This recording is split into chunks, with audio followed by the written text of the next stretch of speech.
In this video, I am going to provide you with a few different ideas that you can do instead of relocating your plumbing. If the plumbing trap or part of the pipes are sticking out of the ceiling, or more importantly, if you simply want to drop the ceiling in a room to cover up the plumbing pipes instead of drilling through a bunch of floor joists. So if you have a situation like this, you're probably not going to run into this problem. However, you could run into this problem if you're going to be drilling through some of the floor joist. So if you just have one line like this one, and you can drill through the joist within what's acceptable to the building codes or to a structural engineer, then you're not going to have a problem. But if for whatever reason you needed to have these pipes in an area where you shouldn't be drilling through the joist, like for example, I believe it is within the bottom 2 inches or the top 2 inches of a particular joist, and it's not going to be uncommon for you to have a trap sticking down below the ceiling if you have a couple of different pipes, plumbing drainage pipes coming off of this. So let's say you've got a 3-inch pipe coming off of a toilet here, and then off of that you have a bathtub and a shower, and this all has to fit within this floor. Then it might be easier for you to drop the ceilings or do what I did one time in a garage. One time I was putting a bathroom in the floor and I had a garage underneath, and I just simply took, instead of dropping the ceiling, instead of building out a section kind of a thing, I just went ahead and covered up this one spot. So if you do have something, maybe you're in a closet, maybe you're in a some type of an access area, you can simply frame around it and drywall it, and you're done. So something like this, just throwing this out there, is one way to solve this problem. Another idea might be to create some type of a decorative theme around your problem. And again, just throwing out some ideas here. Don't shoot the messenger. If you need to build something out, you might be able to equally divide a few of these boxes into the space on the ceiling to create some type of a design. And you can always put some wood trim around it, build it out of wood. I wouldn't recommend hanging any lights from something like this. And obviously you're not going to be putting any drop lights in the one bay here where you have a plumbing pipe sticking in the way. Next up on the list would be to build some type of a drop ceiling. And here you can see I came 12 inches off all the way around the perimeter, and then centered a 24-inch bay in here. Obviously, I wasn't going to be centering a 12-inch bay. And if I put a 12-inch bay to cover this pipe up here, it wouldn't have been centered. So when I say I'm kind of throwing out some ideas here, this also might require you to get a little creative on your own and try a few different things. So here's what it would look like with the hole filled for the plumbing pipe. So nice looking ceiling, and it's dropped down about 6 inches. Another idea would be to divide it up into 4 sections. And again, this might help you with some of your plumbing. You might have a few pipes running in different directions, and that might require something like this here. So let's say I had a plumbing pipe coming this way, and I had a plumbing pipe coming this way, and then I had a plumbing pipe coming over here, but maybe I could get it into the bay through the drop ceiling and then into one of the joist bays in the floor. Then something like this might work to solve your problem. Again, just kind of throwing out some ideas to make the ceiling look a little nicer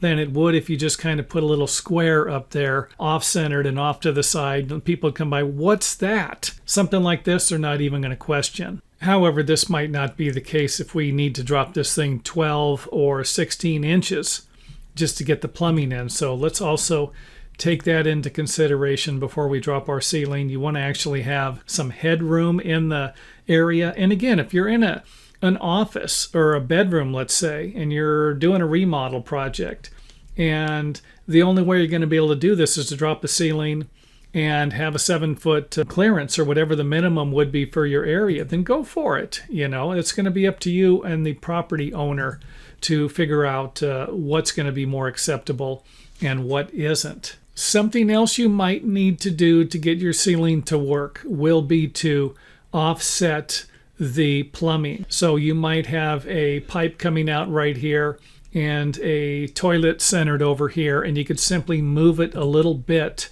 and it would still fit within your bay for your drop ceiling. I know a lot of people come in instead of doing something like this, and I've seen a lot of plumbers do it. They'll come in and they'll 90 off of here and then 90 and go straight. You don't have to do that. A straight shot like this, you can still get the soffit and the drop ceiling to work. Then this is going to be a home run. Another great idea. And of course, here's the situation I'm talking about where you need to get into the drop ceiling and then continue into another section of the drop ceiling to get something to work, or multiple pipes, for example, to fit in something like this. And again, this is kind of an example of what I was meaning to. Let me go back here a little bit, back to here. You know, you could have a situation where you come in here and you got to come up. You're going to rotate this 90 degrees. You're going to come up into the joist bay. For example, you know, you're over here.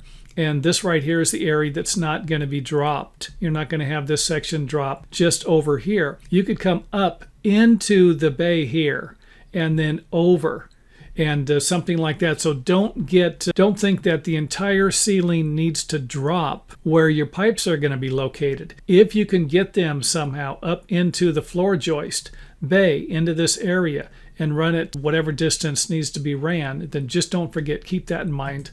Also, let's go ahead and drywall the ceiling. Take a look. You can see here where the plumbing's coming up into here and over to here. Everything is hidden and everything's still looking good. And for those of you who need a little more information on what the drop ceiling might look like and what you might need to do to get the plumbing through it, see here where the pipes are still inside of the drop ceiling. This one here is going up against here. Remember, it was pretty tight there. And of course, we made this a 2x6. We use 2x12s for this. You can always notch around the plumbing with your ceiling joist if needed. And keep in mind, this one up against the wall here, I notched around it. You might need some fire blocks or some type of a draft stop, some type of a fire stop. This right here would provide you with that, as long as the area was sealed off. If I used a 2x6, then I might need to block the perimeter of this, and it might take up a few more pieces of lumber and a lot more labor to do that. So give that a little thought. Also, when you're thinking about dropping the ceiling, what size lumber you're going to use around the perimeter for the fire stopping. You could always use 2x12 around the perimeter where it attaches to the walls, and 2x6 or 2x8s coming across where you're not going to have to worry about the fire stop. And let's go ahead and wrap this video up by showing you what it looks like completed. Pipes, floor joist, the rim joist for the soffit, and you can see here how it is fire stopped. No air is going to be getting in there, so you don't really need blocks here because you're going to have your burn through 1.5 inch thing here for the rim joist and the framing plate, so no need to block that. And that is it for the video. Like I said, if you have a problem, you're remodeling something, you're building something new, and you're going to have some pipes or a trap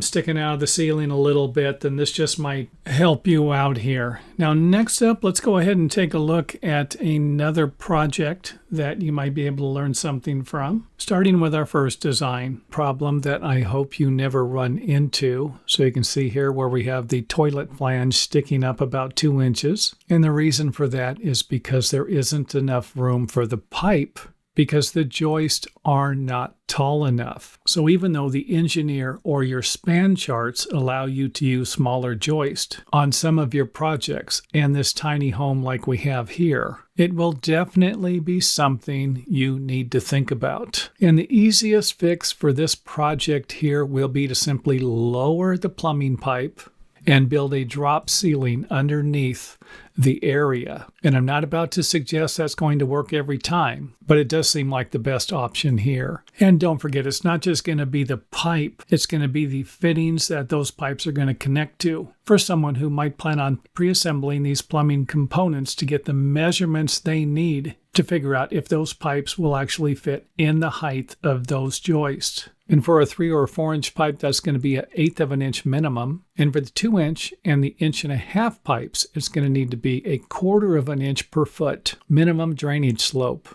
So again, this could also be a problem area over here if you don't take it into consideration, because you can see here where the curve is going to be protruding from the wall and the bottom of the ceiling, making it difficult to install our drywall correctly. Now, another option that you might have will be to run the plumbing in this wall here or the wall over here. But since the kitchen is going to be in this area here, it's not going to be a big deal to drop the ceiling a little bit and then have it extend out about 1 inch or 2 past the cabinets if you're going to be using them in that area. And for those of you who have been watching my channel for a few years, you have a pretty good idea how important planning is for your project. And this is just another one of those things you're going to have to plan for, especially if you're going to be using smaller joist heights, because the span charts allow you to. And thanks for watching. If you enjoyed the video, let us know by hitting the thumbs up button